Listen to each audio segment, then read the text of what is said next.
start by welcoming everyone.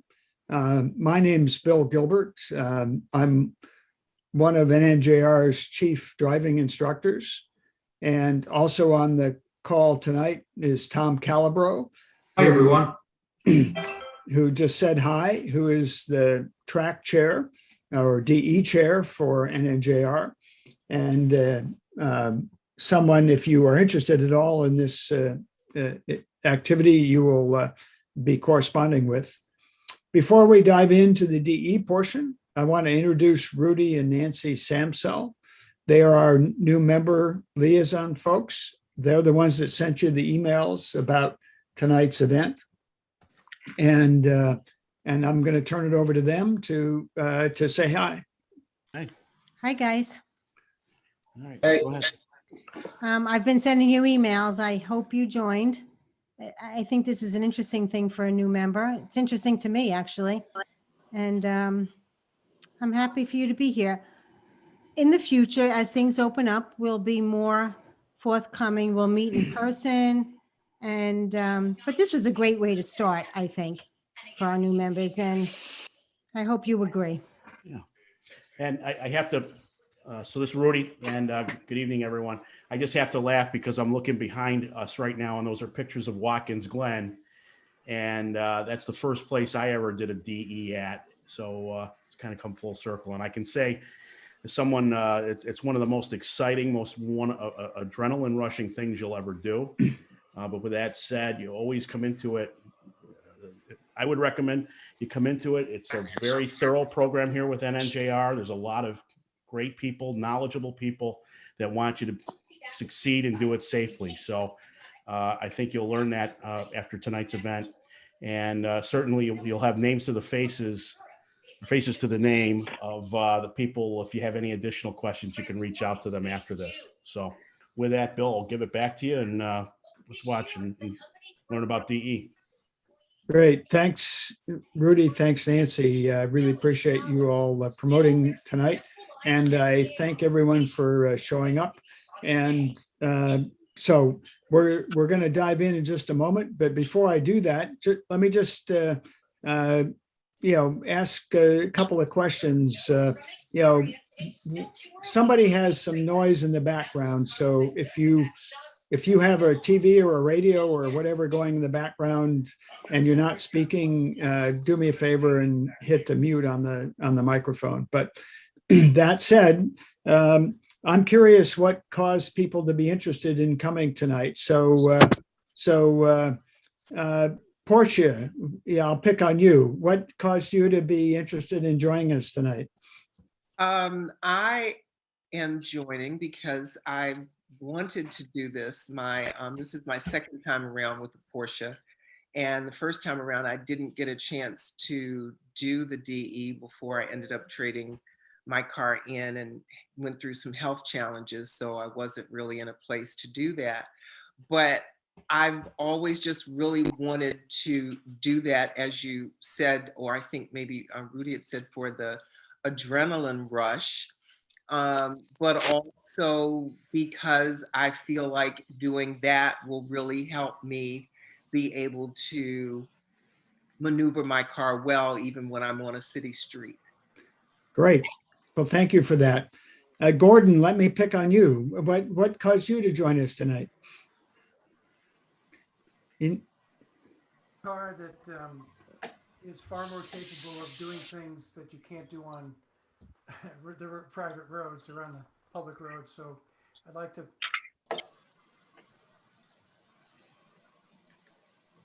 We just lost your audio, but I got the first part of that, Gordon, about the fact that you can't drive these cars on the public roads the way they're meant to be driven, which I think we all understand that. So Joe, let me ask you, what caused you to join us tonight? You're muted, so unmute yourself. Yeah. There we go. Well, I've been on a track twice at the time of my life, both times. Really enjoyed it. And I'll be honest, I kind of promised my wife when I joined the club and first heard about this, I said, you know what? I won't go on the track because I got two kids, I said, I'll try a sim racing rig. And I got like a little thing with that. And I got to tell you, it's just not the same. So I'm back here to find out what the real thing Great. is like. Great. Okay, great. Okay, let me ask a different question. Garrett, so when you hear DE, what does that picture in your mind? What do you picture that is when you hear driver's ed or driving on track? The ability to drive the car in a controlled environment, and the opportunity to learn really how to drive, the way the cars are meant to be driven. And it's just, I've had a little bit of taste, and I'm looking forward to, taking advantage of these events and really learning, really the opportunity to have feedback given to me real time, and the opportunity to just learn how to drive better. Great. Okay, so Rurana, and I apologize if I'm not pronouncing your name correctly, but what is DE or driving on track picture in your mind? Runa. Yeah, Runa. Okay, great. The H is silent. So I actually got into this a few years ago when I lost my manual transmission BMW. And I wanted to continue to be able to drive a manual car. And in search of a manual car, I stumbled upon Porsche.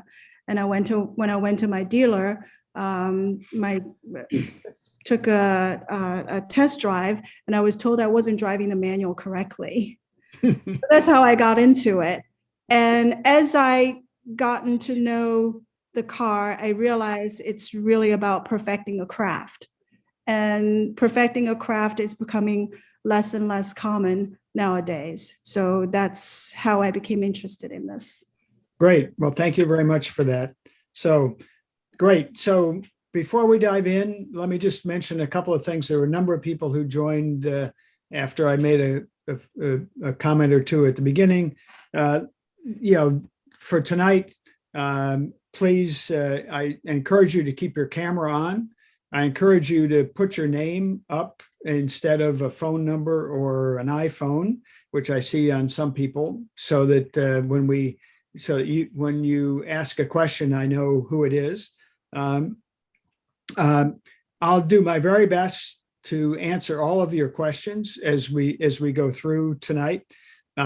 My style when I present, as a few of you know that I recognize, is to present a lot of information quickly, but I do that expecting that you're adult enough to ask a question and interrupt me if you don't understand or you have a question. So I will not be insulted. In fact, I'll be insulted if you don't interrupt me and ask a question. So please interrupt if things aren't clear.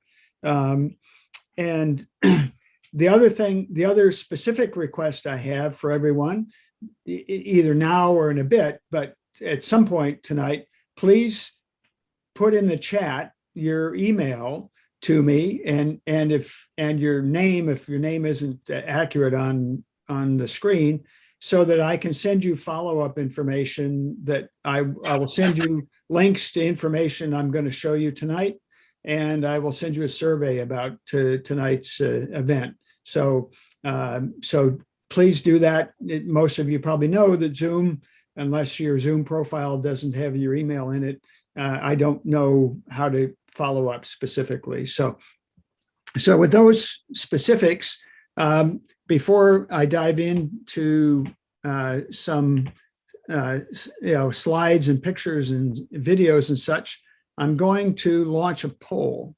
So I'm curious, how much experience is represented, and I see a couple of people on this Zoom who don't belong here, like Bruce. You don't get to answer the poll. So, so if you're an experienced DE person, don't answer the poll. I'm interested in the folks who this is intended for, which is folks who are new to DE. So there's 3 questions. Scroll down and answer the 3, and you can hit submit it at the bottom.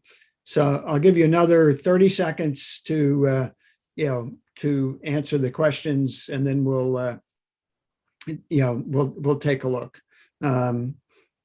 So as I'm watching the results come in, This is kind of what I expected, but okay, 5 more seconds. So we've got most people in. 3, 2, 1. Okay, so I'm going to share the results. So as I hoped, we have 26 people on tonight who've never attended a DE, which is great. Have you ever driven your car on a racetrack? Most people know. And do you want to drive on the track? Yes. So you are exactly the folks that I was hoping would show up tonight. So that's great.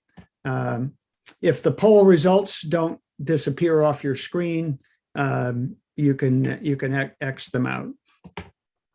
Give me just a moment. I'm going to share my screen here and we're going to dive in, but I do want to reemphasize that the whole purpose of tonight is to answer your questions and to, let you learn as much as possible about driver's education.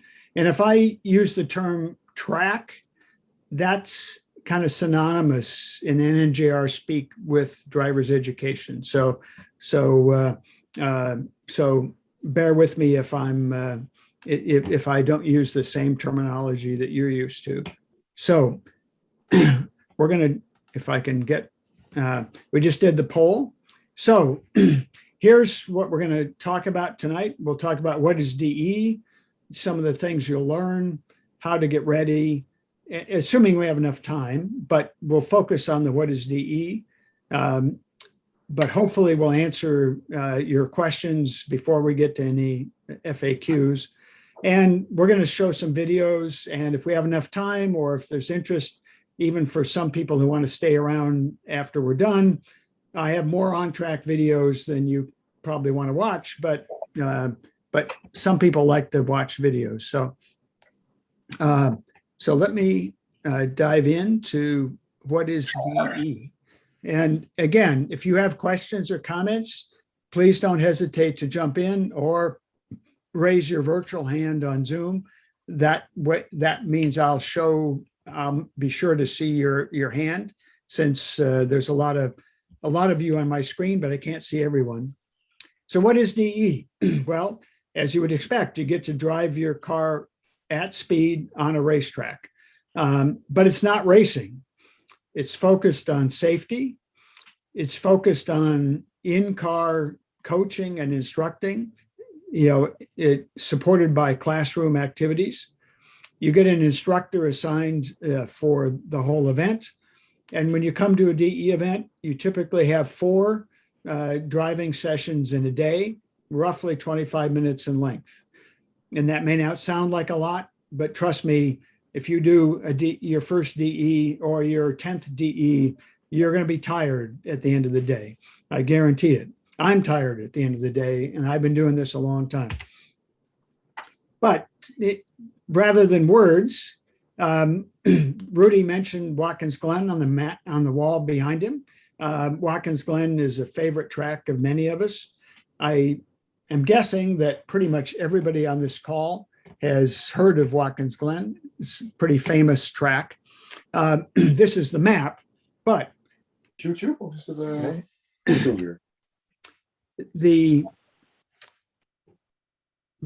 me see if I can get this to move. But this is a video that was done by a DE student. This was not his first event, but it was maybe his 3rd or 4th event at Watkins Glen. It's from a few years ago, but I think it'll give you some sense of what it's like to drive on track. And give me 1 second here, because I think I didn't. All right. Why is my, all right. Give me 1 second. Something's not working right here. Yeah. I wanted to make sure you could hear the narration and it wasn't set up right. Now we'll go. This is 3.5 minute clip here of If you 1.5 can't laps hear, at Watkins Glen. We just went through turn 1 here, going down a straight here, entering turn 2. Turn 2 is a big sweeping high-speed turn with a lot of banking, going to the right, entering the S's.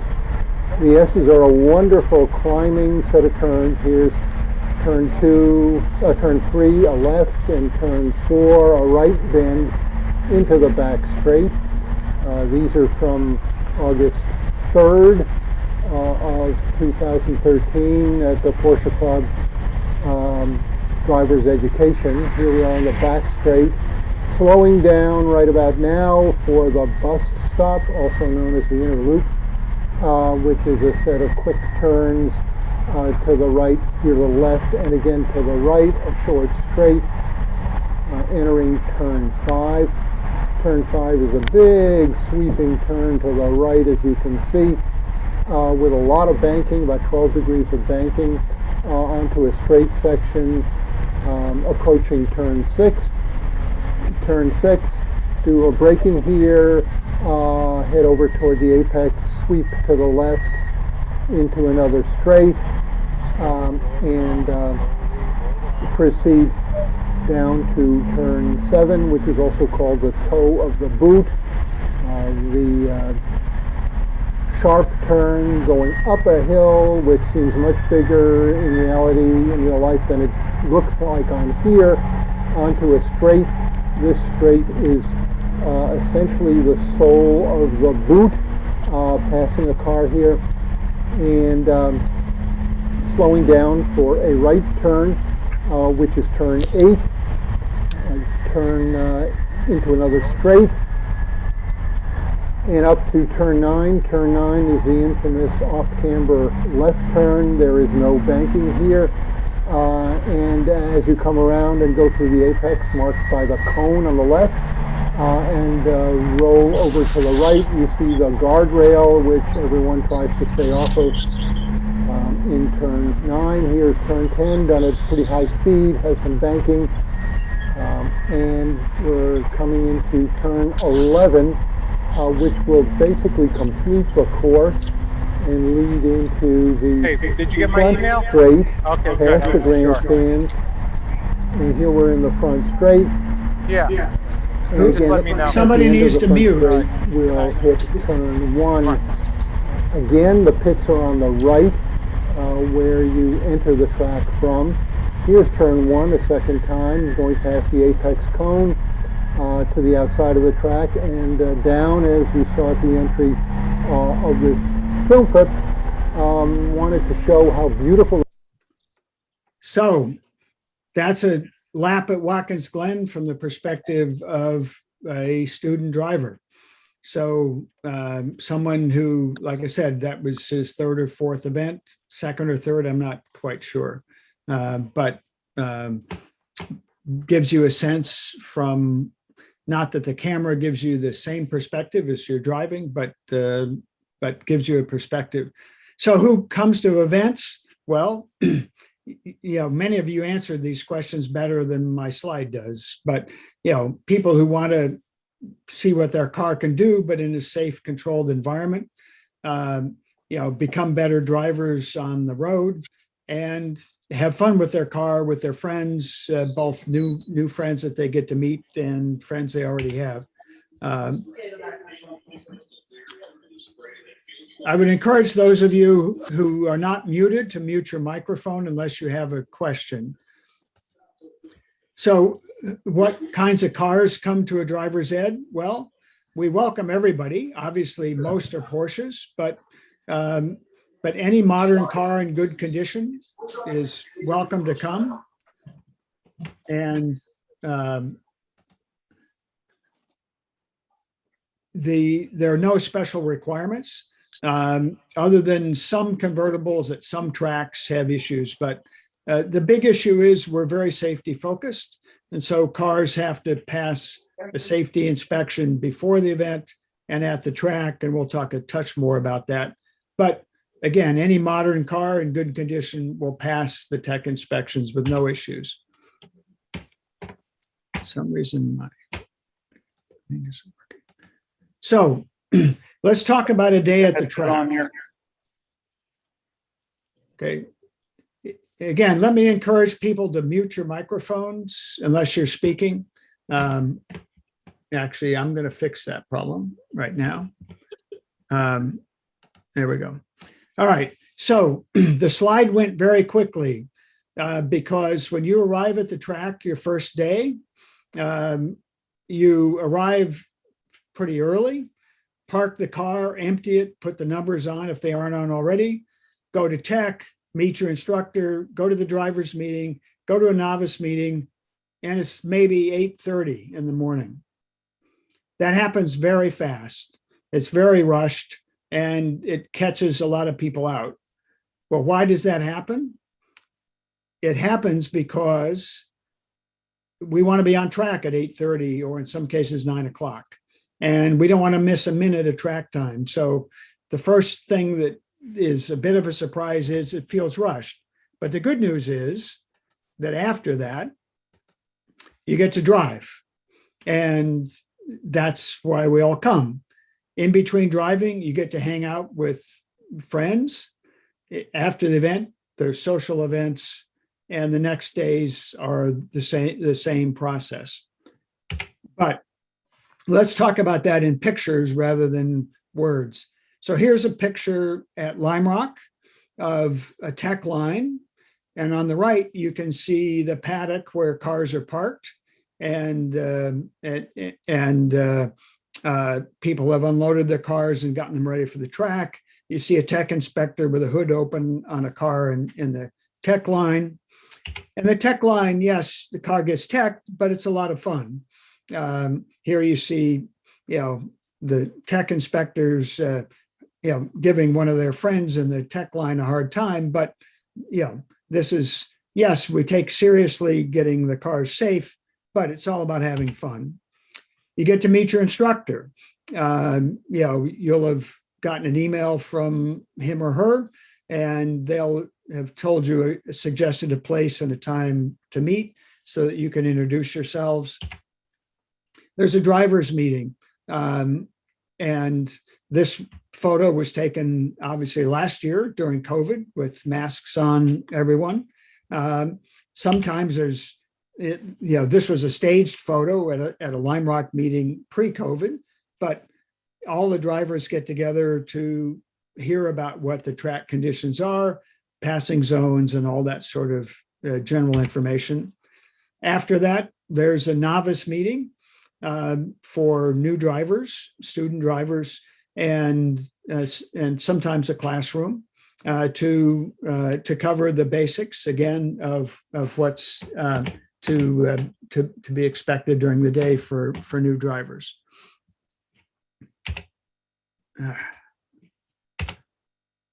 But the key thing is driving, right? We all come to the track to drive, so that's all getting ready.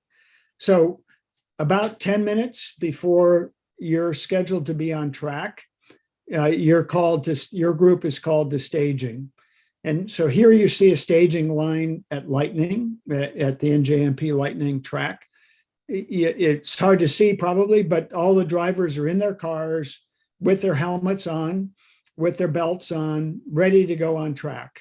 And there's a staging worker who will check all of that out and make sure that they're ready to go on track. Here you see some drivers holding their arm out the window, showing their wristband, showing that they're in the right run group to go on track. But all of that is, and here's a staging line at Lime Rock. You see cars on the right getting ready. They're lined up to be released onto track, while the cars on the left are coming in off of the previous run. But what is it like as a new driver to come to track? So I'm going to play a video here. It's going to run for a little while, but hopefully this will give you a sense of what it's like to actually be a new student on a track, in this case, NJMP Lightning, which is where we're going to be doing our track tour and the first event of this season. So here we go. Welcome to NNJR Drivers Education. This video is a brief introduction to NNJR DE, much as it would be seen by a new student. On-track driving would start in staging, which at Lightning is in the area in front of us, next to the classroom and garage buildings. Before a run session, there's a staging line where students meet their instructor for each session. As we begin to head to the track at a slow, safe speed, you will see the staging worker on the right. We are leaving after the session has started, but he will do his normal check of seat belts, helmet, and run group armband.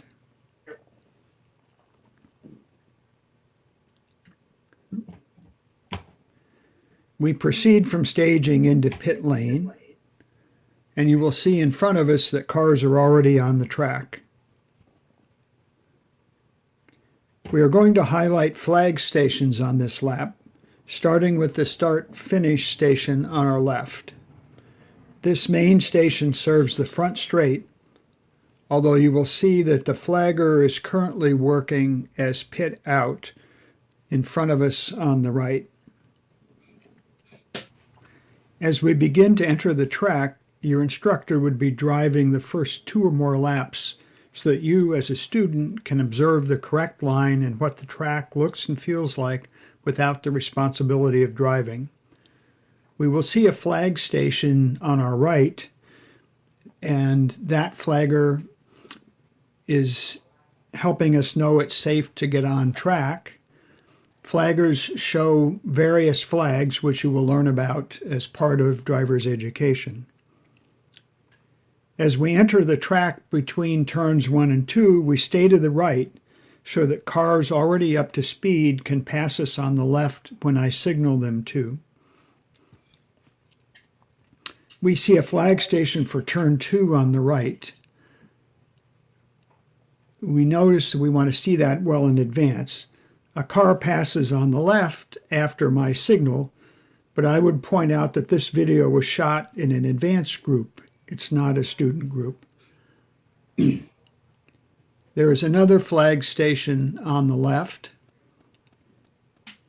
This right-hand turn is turn 3, which heads immediately into the left-hand turn 4. Turns 2 through 4 are a very twisty section where corners come up very quickly. We are highlighting the next flag station on the right. Notice that we want to look at it as soon as possible. We are approaching turn 5, where you can see the turn-in point represented by the cone on the left. The apex is over the hill on the right. Track out is the curb on the left as we come over the hill and exit the corner. Turn in and apex are always marked by cones, often but not always at track out. Those 3 reference points are your key landmarks for each corner. On the right, in the middle of the back straight, or also called turn 6, is another flag station. Coming up is turn 7, a left-hander. You will be able to see the flag station on the left as we come under the bridge. As we approach turn 7, look for the reference points. Turn in on the right, the apex on the left, and track out on the right as we exit the corner. As we exit the corner, note the flag station on the left. The flag workers are one of the most important aspects of track safety because they can see in front of us over hills and around corners where we cannot see. Again, this is an advanced group, but there is passing in student groups as well, and that's one of the aspects of DE that new drivers have to get used to. The flag station on the right here shows the checkered flag at the end of each session. This is a big sweeping 180-degree turn called the light bulb or carousel that leads on to the front straight. As we exit, you will note 2 flag stations on the left, a long distance ahead here, which is where we want to observe from. Another one coming up on the left that can see over the hill onto the front straight and tell us that it's safe to proceed. Flag stations are one of the things your instructor will point out and help you watch to ensure that everyone is safe. As we come over the hill, we're on the front straight or main straight. Note the pit entrance on the right, usually called pit in. Now we will see that start-finish flag station from the front straight that we saw as we entered the track earlier. We are now approaching turn 1 at speed, but the first thing we want to do is glance at the flag station up ahead on the right.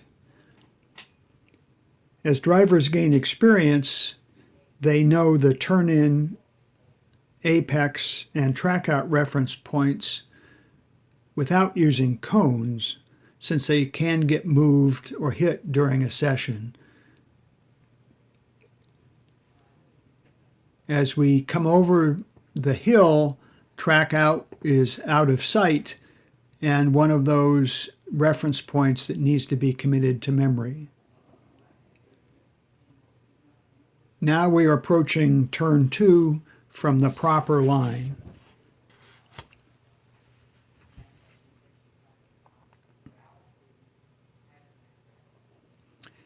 In this next lap, I will be providing instruction much as I would for a new DE driver. We will start on the front straight as we approach turn 1. This is the heaviest braking zone on the track and also a passing zone.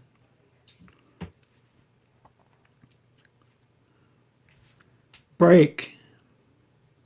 More brake. Eyes up. Turn in. Over the apex. Unwind the steering. Good. Gas. More gas. Look ahead. We're going to bend to the right. Track left. Look right. Drive right over the apex curb. Great. Brake. Look and turn left. Gas. Very good. Look ahead and breathe. Aim for the curb at track left. Turn in. All the way to the right. All the way to the right on the curb. Great. Unwind the steering. Gas. Very good. This is a passing zone, so watch your mirrors. If a car is behind, give a pass signal on the left. Very good. Stay track right and brake before the bridge. More brake. Turn. On the apex. Release the brakes. Gas. More gas. Very good. Stay left over the hill. Very good. Eyes up. Let's look for the gap in the wall ahead. Track right, aim at the gap. Brake. Bend the wheel to the right, eyes up. Look for the concrete drain. That's the apex. Be patient with the gas and steering. It's a long corner. Eyes up. Good, good. Stay right over the hill. Eyes up. You're doing great. Take a deep breath and relax your hands.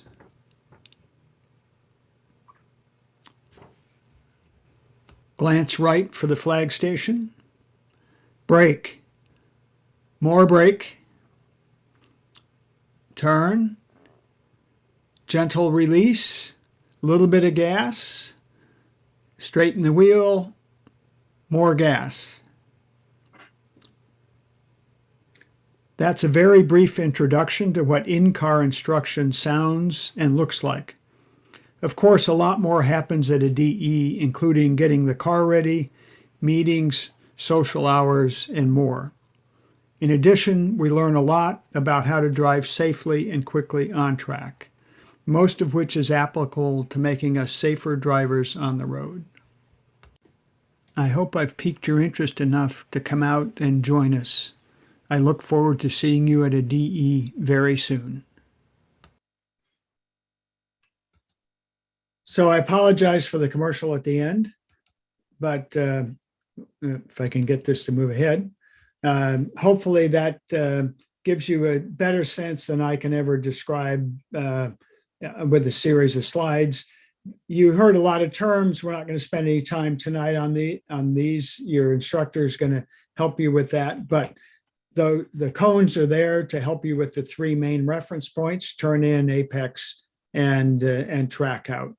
So in addition to driving, there's lots of other things that happen. As we said, you get to meet other drivers, you get to talk to them, talk to your instructor about how you can learn.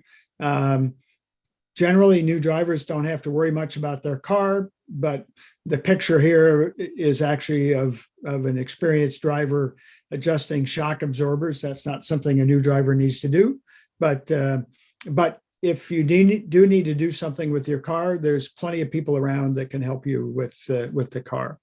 So, and as the video indicated, after driving, at many of our events pre-COVID, we did social events, dinners, barbecues, social hours, and even at events where that doesn't happen, as you can see in the photos, there are people who make their own social hours. So that's a big part of why people come to the track as well. Let me pause here for a moment and see if there's questions or comments that people have. I've thrown a lot of information at you, and I want to pause and see if there's any questions occasioned by the video or anything else that I've gone through. Raise your virtual hand or your real hand, and I'll. I can't see all of you, but I can see a lot of you. So, yeah. Somebody have a comment? I had a question. What kind of speeds are we talking about in general when we're going around the track? And obviously it depends on skill. Well, actually, it depends less on skill than it does on how much horsepower your car has, because actually, when I tell people I drive on track, their first question is, how fast do you go? Well, if you have a car with a lot of horsepower on a straight section with your foot on the floor, you can maybe go 130, 140, 150 miles an hour, depending on the track. But the challenge isn't how fast you can go in a straight line. It's how well you can drive the corners. So we don't restrict, how hard you can put your right foot down in a straight line, as long as you can use the brakes properly at the end of that straightaway and get through the corner at a proper pace. The distinction between an experienced driver and an inexperienced driver is how well they get through the corners. And corner speeds obviously vary based on not just the driver's ability, but the track and the particular corner. If there was more behind your question, please, please jump in. Nope, that's about it. Thank you. You bet. I appreciate it, Brett. Anybody else? I have a question. Sure. I didn't hear any instruction. I heard accelerate and brake, but I didn't hear any instruction about shifting. Is that not a component? That's a great question. So thank you for asking that. In general, we try to minimize shifting for new drivers. If you have a newer car, you can drive many of our tracks in third gear or fourth gear without any shifting at all. But if shifting is required and you're not able to manage that by yourself, then certainly as an instructor, I would tell you to shift. But I don't know whether you could tell it from the video or not, but there was a lot going on. And the biggest issue that new drivers find on track is what instructors refer to as overload, mental overload. There's just so many things happening at once. And this goes away pretty quickly, but it happens the first couple of times you're on track. And so anything that can reduce that factor is a good thing, which is why we try to minimize shifting. But yes, had the driver not been able to manage the shifting by themselves, yes, as an instructor, I would definitely say shift or downshift as required, for sure. Great question. So thank you for asking that. I have one more, Bill. I'd always been taught to accelerate into turns, but I didn't hear you giving that instruction. It seemed like they were cruising through the turns. Well, negative on that, but well, first of all, the video was one that I shot at Lightning a few years ago, running at 60% speed. So if it didn't look real fast, that may be one of the reasons. But to answer your specific question, no, we do not accelerate into turns. We accelerate out of turns. We brake into turns. So the idea is, as we come into a turn from a straightaway, we're on the brakes to slow down to the appropriate speed for cornering that corner. And then we want to, at the appropriate time, begin to accelerate out. And we don't have time tonight to go into the physics and logic, although we will do that in classrooms. But most corners are driven in what's called a late apex style, which means we're, turning early in the corner and being able to accelerate out. And that is both the fastest way through most corners and the safest way through most corners. Jason, you had a question. Evening, right. So I participated in some of the autocrosses. Do you guys do assignments, course assignments for people as well beyond just driving? And what types of things would we be participating in that as well? Or is it just waiting for our turn to drive?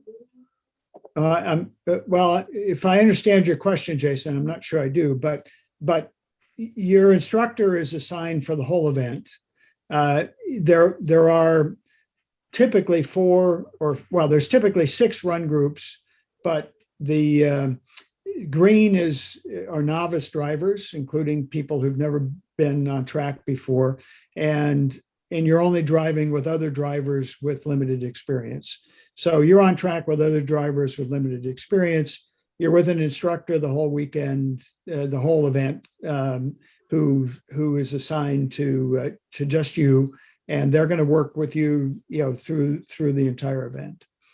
Okay. No, I meant more like, when we're not racing, are we assisting with tech inspections and flagging or sweeping? I see. Yeah. Well, years ago, that's how our events worked. And nowadays, you can volunteer to help with certain aspects of running the event, but it's not required anymore like it was years ago when I started driving. So you have that option, but it's not mandatory. Porsche, you had a question. Yeah, I had to unmute, sorry. What tracks have specific requirements for convertible tops, and then what specifically are those requirements? Well, I don't have time tonight to go into all the details, but the quick answer is that if you have a recent car that has the pop-up roll bars in a convertible, I believe it's the NJMP New Jersey tracks, and perhaps Lime Rock and VIR that have those requirements. But that's one of the things, if you sign up for an event, the details will be there. And if you go to the tech pre-event tech, that will be flagged there as well. Some of those tracks don't accept the pop-up roll bars and require a fixed roll bar in a convertible. Okay. Michael, you had a question. Yeah, hello, Bill. Can you hear me? Yes, indeed. Very good. Well, first of all, Bill, great session. First time I've ever done one. Thank you. And also thank you, Rudy and Nancy, very much for the invite. Very good. Two questions. One is, what sort of tire pressures do we run when we're doing these track events? And the second one is, we've all got insurance on our cars. Does the regular insurance cover you if you did have a little accident on the track, or do you need to get extra coverage? Thanks. Well, okay, two great questions. So on tire pressures, in general, you would start with the stock tire pressures that Porsche recommends, and make adjustments from there. Your instructor would work with you if turns out. In general, they work fine on some of the later model 911s that start with very high rear tire pressures. Sometimes the rear tires will get overheated and you have to reduce the pressures a bit. Older cars, if anything, pressures were increased a bit. So, but in general, starting with the stock tire pressures is pretty close to what you'll want and won't be an issue. Insurance is one of those FAQs I have later, but I'm happy to address it now. The short answer on insurance is that you have to check your insurance policy. Most traditional policies these days will not cover you on track. There are a few, well, there may be some that still do. Years ago, many did, but that started to change not too long ago. Well, in the last 5 years, let's say, to the point where now very few do. So if you are worried about damage to the car, the only way to have the peace of mind is to buy specific track insurance, which isn't readily available, not necessarily cheap, but it's available. So, but I will point out that incidents with new drivers on track are rare. They do happen, but they're very rare. Most incidents that happen on track, and they're still very rare across all groups, most incidents that happen on track are with more experienced drivers who frankly are trying too hard too soon. But to the extent you want the peace of mind, the only sure bet is to know what your insurance policy says. And then, if you're really concerned, to buy the quote on track insurance. Okay. All right, great. Terrific. Anybody else? Yeah, this is Paul. I just got a question about the tour that's going to go on. How does that fit in with everything else? That's a great question, Paul. I was going to cover it later, but I'm happy to cover it now. The tour is a bit different because there we're wanting to give people an exposure to the track without the, if you will, overhead of signing up for a whole event and committing to 2 days and so on. Mm-hmm. So the way that's going to work is, you can drive down in the morning to Millville, to the track at Lightning, and there'll be a meeting around 11 o'clock in the morning. During the lunch break for the regular event, you will be on track following an instructor. It might be me, it might be Tom, it might be any of our chief instructors. And we're going to have probably 2 cars, we hope, behind an instructor car. And you're going to be driving, following that person's tire tracks, driving the line on the track, just as you saw in the video, but it won't be at speed. The maximum speed will be limited to like 60 miles an hour. So So on the straightaways, you won't be going nearly as fast as you would normally. And the corners, you'll still be cornering at a respectable pace, but you'll be driving your car, yeah, no helmet required, and because we're doing it at highway speeds. And you're going to get a taste of what it's like to be on the track. You're going to see the track. You're going to see all the corners. You're going to see the hills. You're going to see the banking. You're going to see all of that. But you're going to have, we don't know, it'll depend a little bit on how many people sign up, 15, 20 minutes or so on track, following an instructor car in front of you. And you can hang out for the whole day, observe the event, see what's going on, and then drive back on, at your convenience, Saturday without any hotel cost or any of that kind of thing. But so it's not the same as what you just saw in the video, to answer your question. Okay. All right. Makes sense? Yeah. Yeah. Okay. And we're doing that because not everyone is sure they want to make the commitment to, committing 2 days, for example, to come down and do all that, and so for the track tour, you don't have to make that commitment. You can, it's a very low key way to get exposed to the track. That sounds like a good idea. Yeah. Okay, great. All right. Okay. Anybody else? Hey, Bill, for the track tour, do you have to do the pre-event safety inspection? Negative. No. That's this, since this is done at highway speeds, there's no pre-event tech required. Okay, and are numbers required on the car? No. I see Tom shaking his head because I wasn't sure of the answer, but no. No, numbers won't be required. Okay, thank you. Sure. Okay. Yeah. Speaking of numbers for the regular event, the full 2 days, do we get the numbers ourselves or something, or?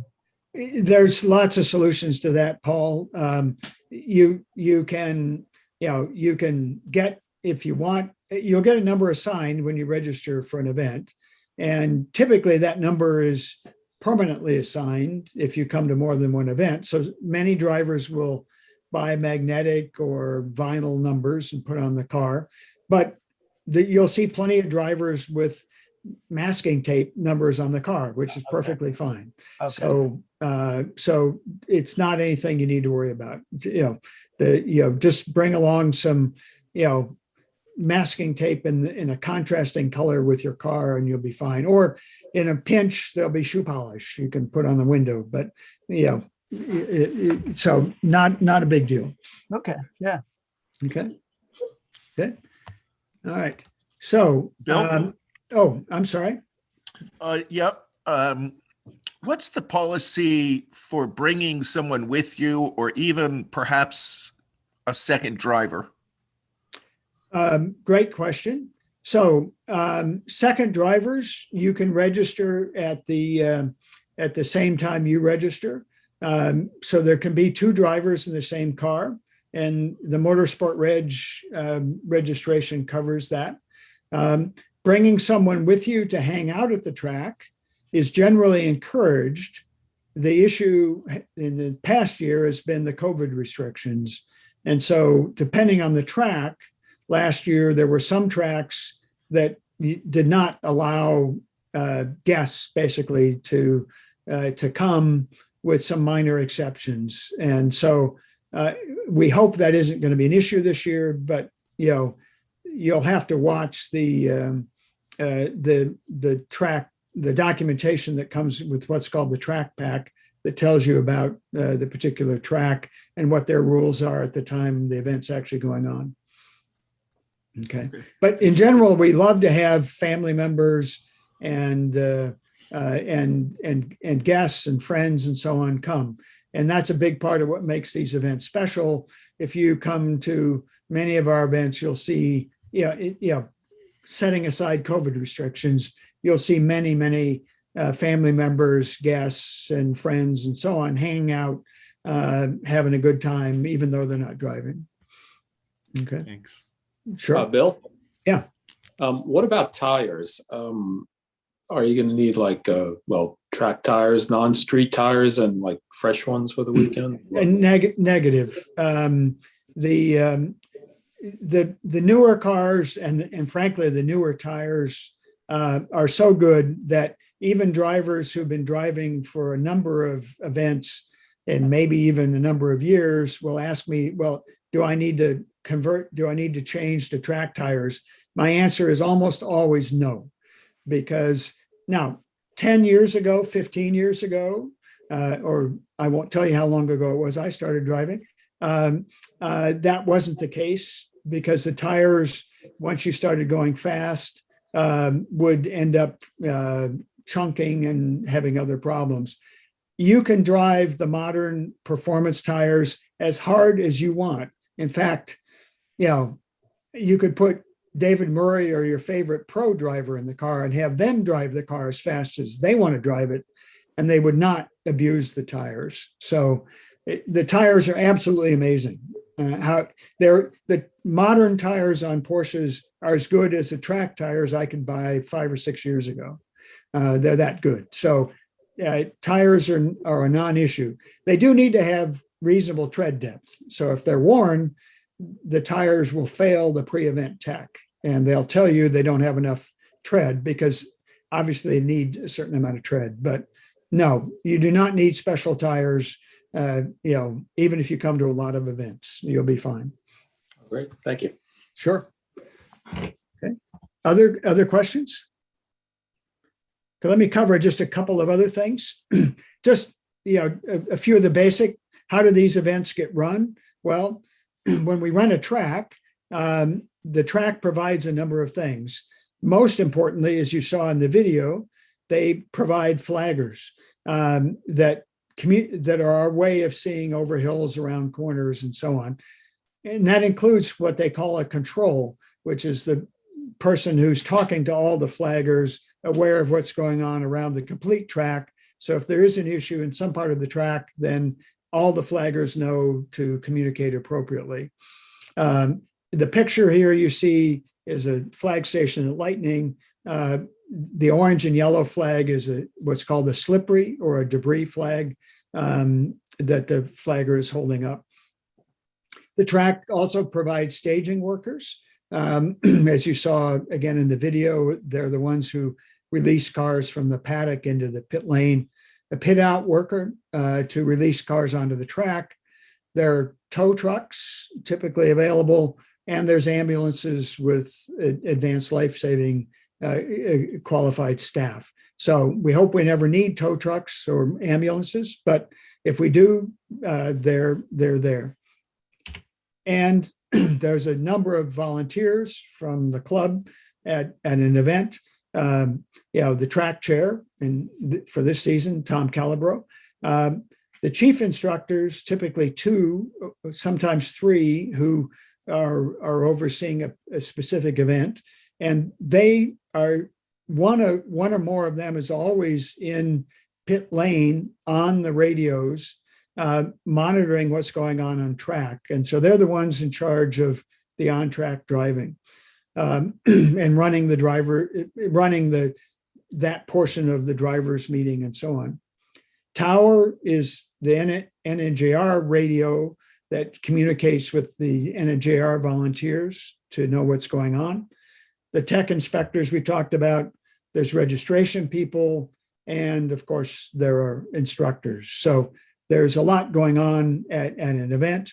And the good news is, if things go well, you don't notice much of that other than you get to have a good time on track. But there is a lot going on behind the scenes. So let me just spend a second on what you will learn, and then we'll dive into some other things. We touched on some of this, but you're going to learn the safest way around the track. Starts with the line, as you heard before, the turn in, apex, and track out. You can sort of see that in this photo from turn 1 at Watkins Glen. Driving techniques, vision is probably the top of that list, as you heard in the video.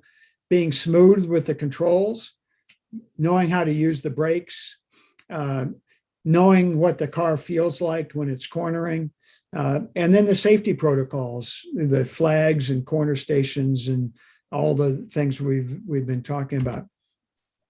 The biggest surprise to new drivers is passing, because you're on track with other cars. And so there has to be a way for cars to pass and be passed. But that only happens in designated straights, and that's covered in the track pack and in the driver's meeting.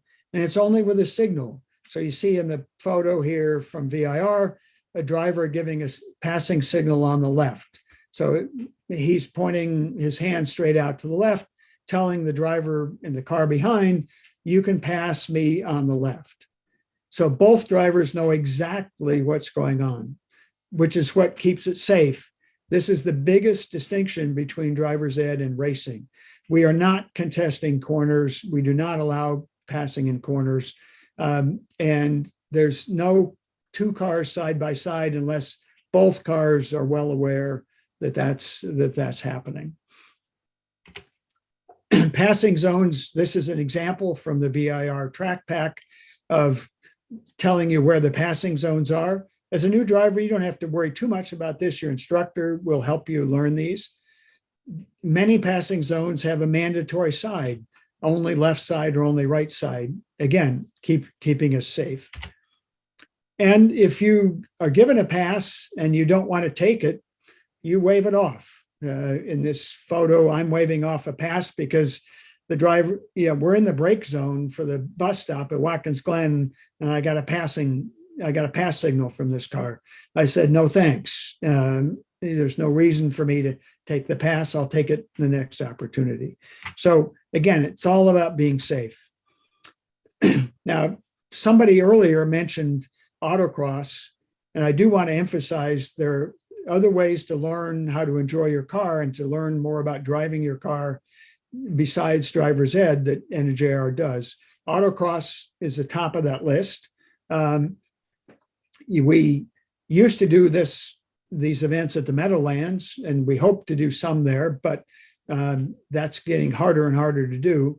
But it is a great place to learn car control. So even if you're mainly interested in driver's ed, autocross is a great way to get a sense of what the car feels like. For the last couple of seasons, we've done autocrosses at Pocono on a small, tight track that has cones set up. And so I'm going to show you a video here that will give you a sense of what an autocross looks like. And if this doesn't get your heart going, there's something wrong.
Does that look like fun?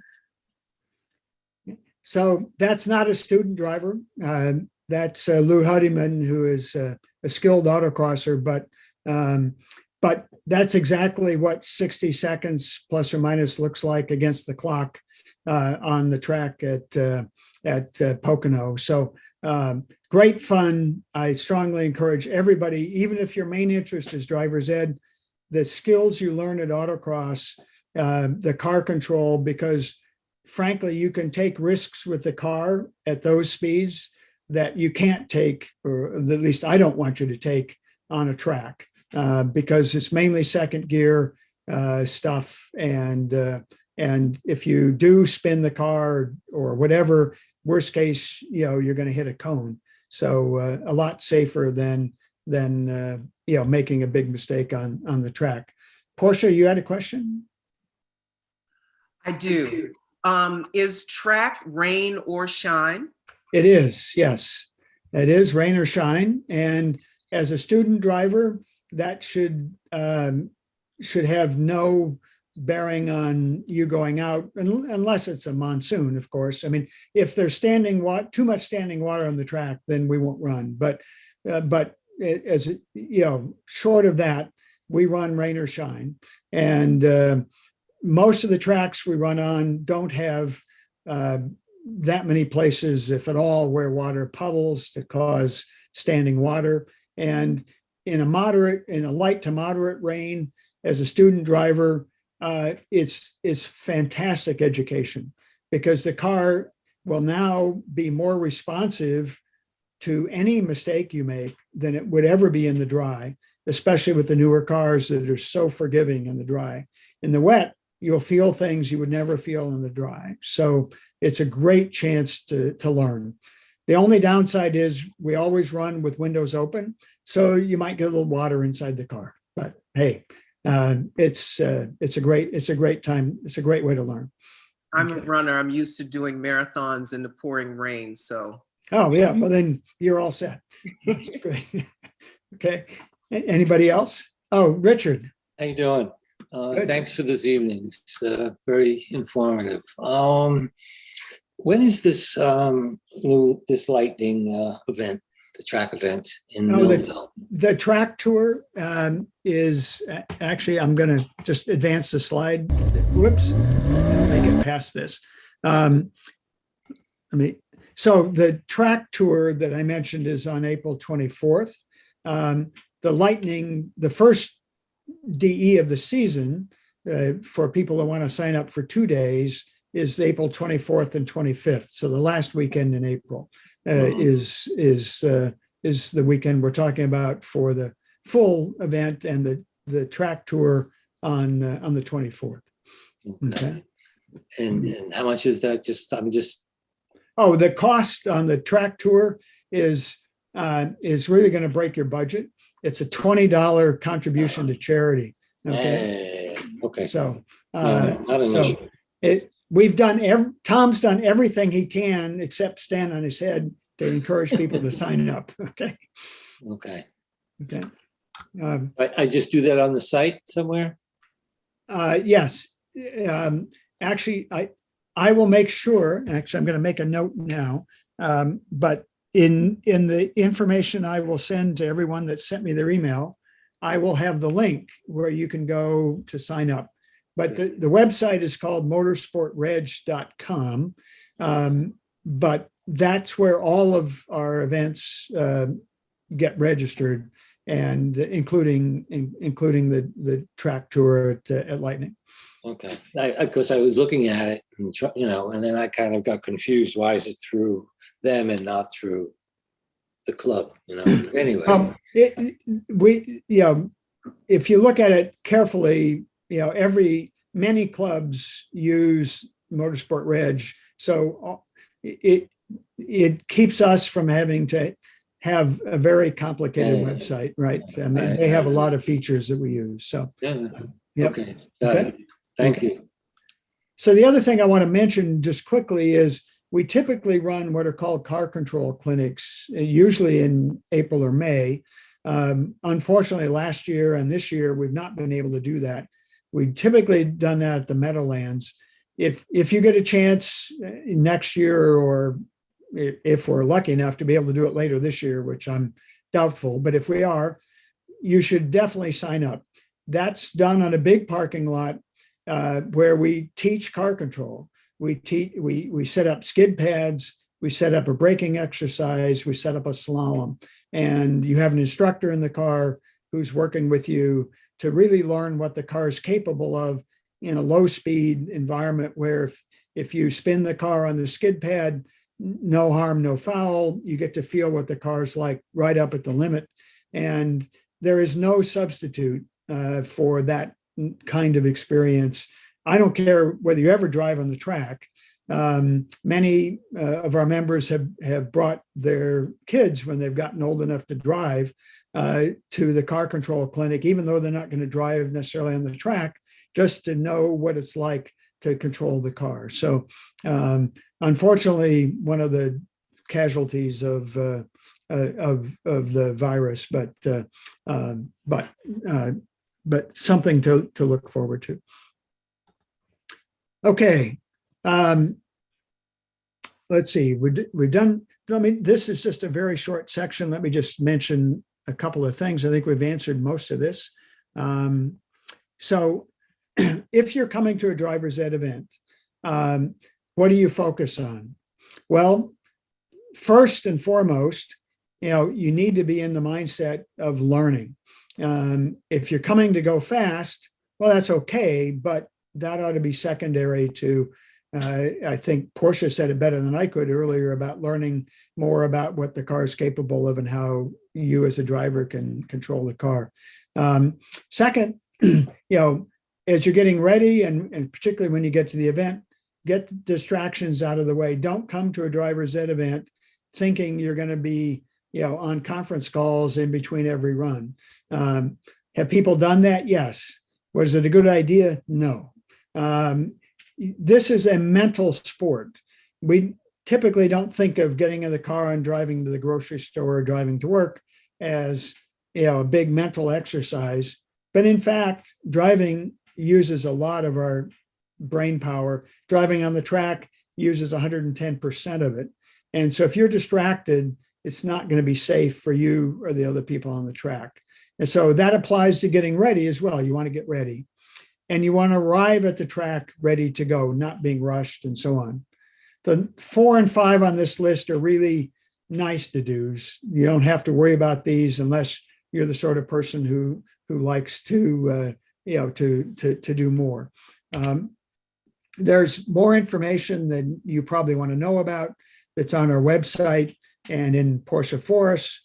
Some of you may have seen the recent article in Porsche Forest aimed at student drivers, not just to new drivers, but student drivers. So there's a checklist for new DE drivers. I'm going to send you that link, those of you that sent me your email. So this just gives you a quick handy dandy checklist. If you want to know a lot more, if you're one of those kinds of people who's a sponge for information, here's 38 pages worth of answers to your questions about, what's it like to be a new driver on track. And obviously you can pick and choose the topics that you're interested in. And again, I'm going to send you the link to that. It's also on the website. We've talked about this, most important things. You want to register early if you want to come to an event, ideally on the date that the event opens. Because unfortunately, our close by events, the ones at Lightning and Thunderbolt and at Lime Rock, and to some extent Watkins Glen, students sell out quickly on those events. So if you sign up early, you have much better chance of getting in. When you sign up, block your calendar. Plan to get the car teched ahead of time. Give yourself time the week ahead of time to not be rushed. Plan your travel to the track. Plan to get to the track in plenty of time. Make sure that works with your family. If you can bring them to the track, great. If not, make sure they're on board. Excuse me. And then plan to get to the track early enough to get teched so you're not rushed with tech. If you're coming to your first event, you don't have to bring your own helmet. The club does have loaner helmets.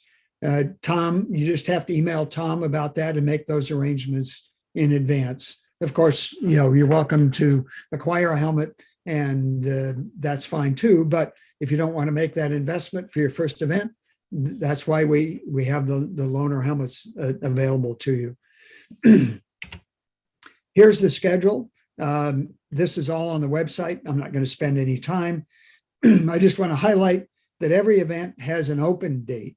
That's typically 8 weeks before the event, with the exception of Mid-Ohio, which is already open. So our first 2 events at Lightning and Pit Race are already open. And Thunderbolt, which is also at Millville, opens in 10 days or whatever it is. So Lime Rock opens, a month, actually less than a month from now. So the close events, as I said before, the ones at Lightning, Thunderbolt, and Lime Rock, those are popular events with students. So if you want to attend one of those events, sign up as early as you can to make sure you get in. They're also great events for students because they're shorter tracks. They're easier to learn. You get more laps around the track. Some drivers come to Watkins Glen as their first event, and that's okay. But Watkins Glen is 2 Lime Rocks. So you get half as many laps, twice as many corners. Guess what? Twice as many corners to learn if you've never been on the track before. So have we had new drivers at Watkins Glen? Yes. Do I recommend new drivers come to Watkins Glen for their first event? No. If you can come to one of these others, you're better off. The other point I'll make is that the events that are a little bit further, whether that's Pit Race or Mid-Ohio on this list, or Summit Point or VIR, they're further away. But if you can make that trip, you are guaranteed to get in as a student, number one, because we never sell students out at those events as a general rule. And number two, you get 3 days, I guess with the exception of Pit Race, of wonderful track time. And they're all fantastic tracks. So yes, it's further away, it takes more time, but if you can afford that, you ought to think about it.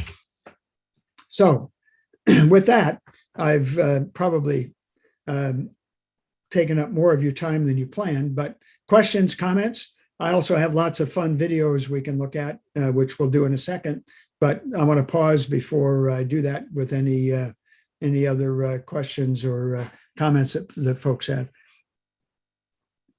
Jason, your hand's still up, but I don't know whether that's from before or not.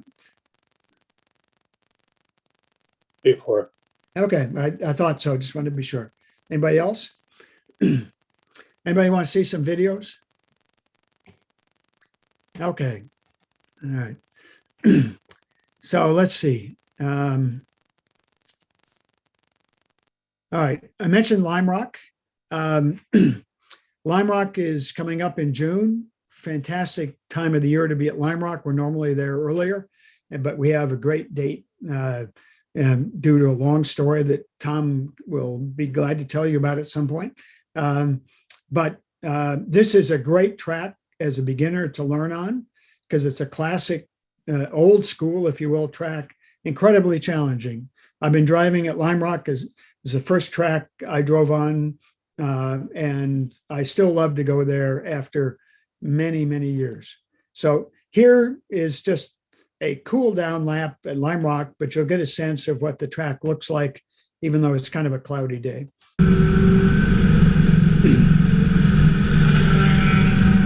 I'm waving at the flag station because the checkered flag is out. This is Big Bend that we're approaching, 180-degree turn, decreasing radius.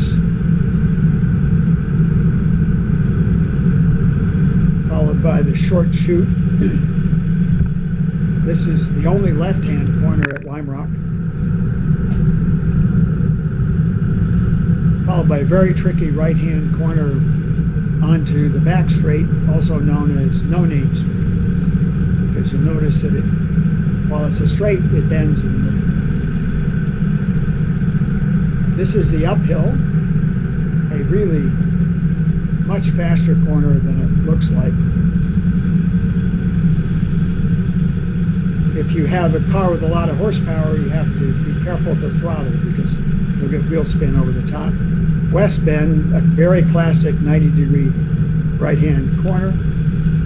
And then coming up after the bridge is the downhill. Fastest corner at the track, leads onto the front straight. A daunting, fun corner to drive.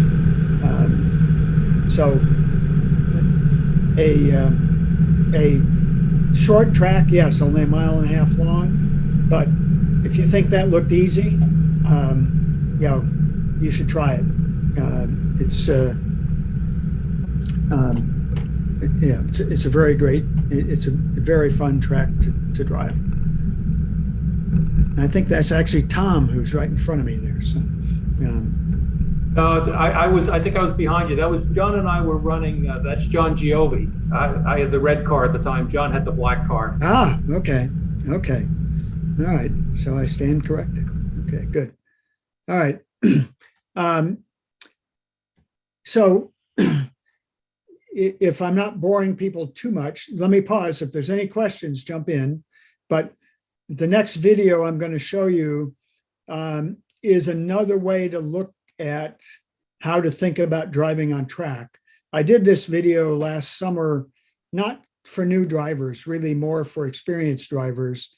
But it was based on, I went to Watkins Glen last summer. It was our first event of the 2020 season. It was an advanced only, no students event. So for the first time in a long time, I got to go to Watkins Glen and do nothing but drive. And so I paid more attention to, my own driving and improving it. And then I wrote an article about it for Porsche Force. And then I put this video together. So you're going to see Watkins Glen. You saw it before in Peter's video that I showed you from a student perspective. Now you're going to see it from my car with some, well, you'll see what's going on. It's called annotations. And these are examples. What the fine print says, these are examples. They may or may not work for you. Coming on to the front straight, Watkins Glen. The pit straight away, pit's on the right.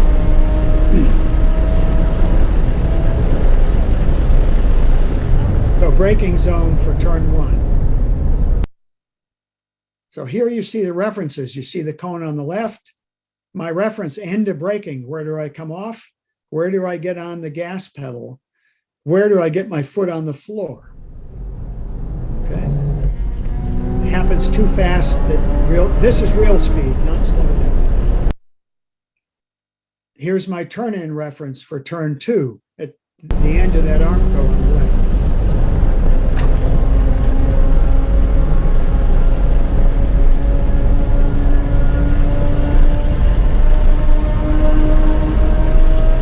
The back straight, the fastest section of Watkins Glen. I'm in 5th gear. Okay, braking zone. Okay, turn in reference, not a cone, paint mark. Where do I end braking? Right before the curbing. Where do I get on the gas? Right after the curbing on the right. Where do I put my foot on the floor? Curbing on the left.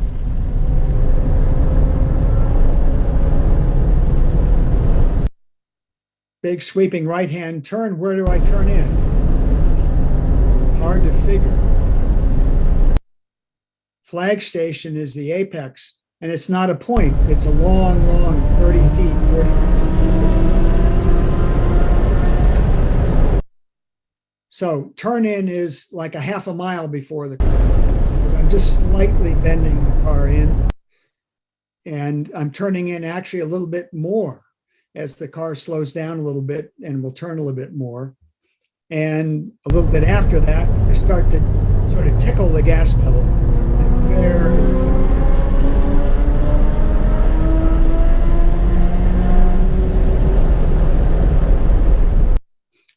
So here we're going straight into the toe of the boot. And a lot of reference points here with the sealer patches and so on. And again, these are things your instructor is going to point out to you. This was not done for students, but we do want to use all the track. We paid for all of it, might as well use it.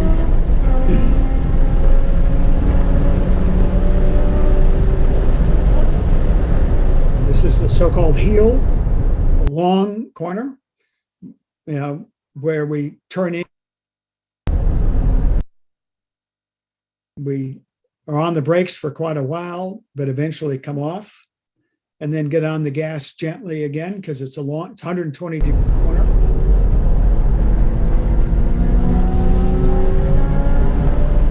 Another corner where we get on the brakes and turn in. Well, we turn in early and then get on the brakes actually here. But there's a hill, so we have to modulate the brakes as we come over the hill. And then we come off very, very gently as we come over the hill. Well, after we come over the hill. And again, long, long drawn out apex.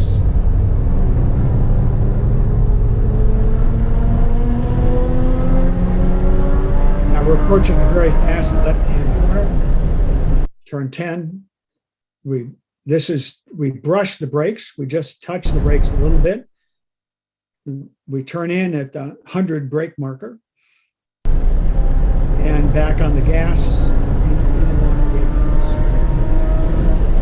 We brake a month before the corner here, again, because we're just brushing the brakes to not upset the car because it's a fast right-hand corner that we want to bend the car into, be able to carry speed through the corner. This is the front straight again.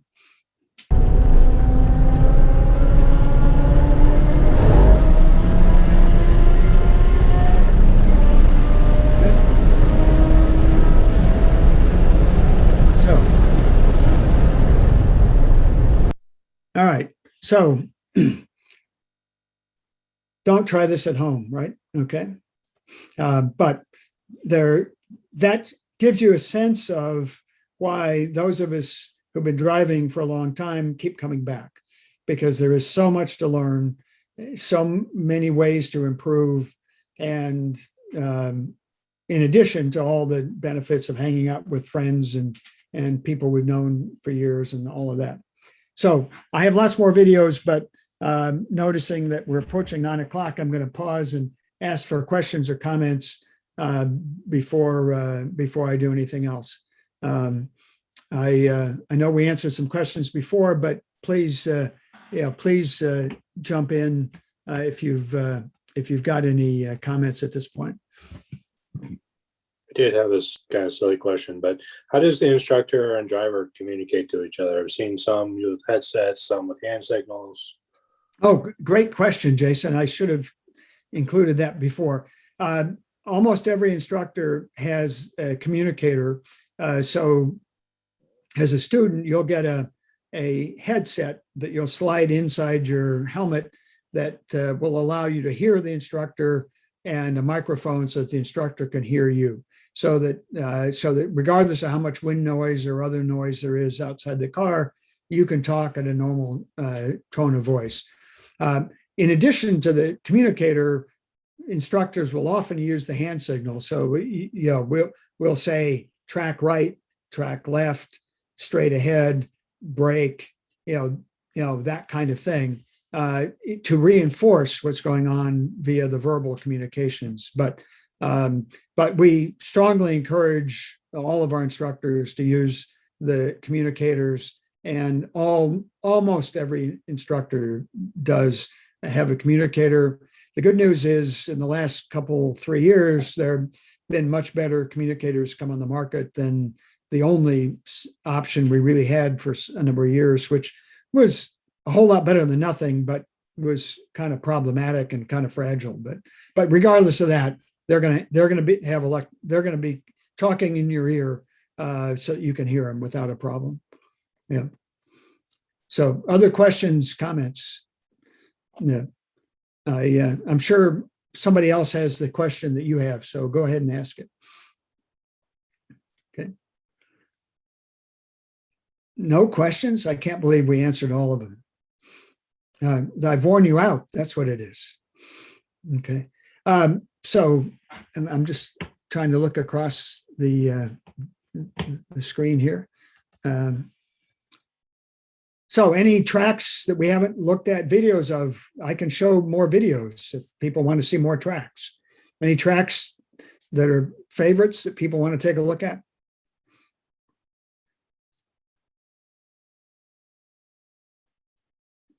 I guess not.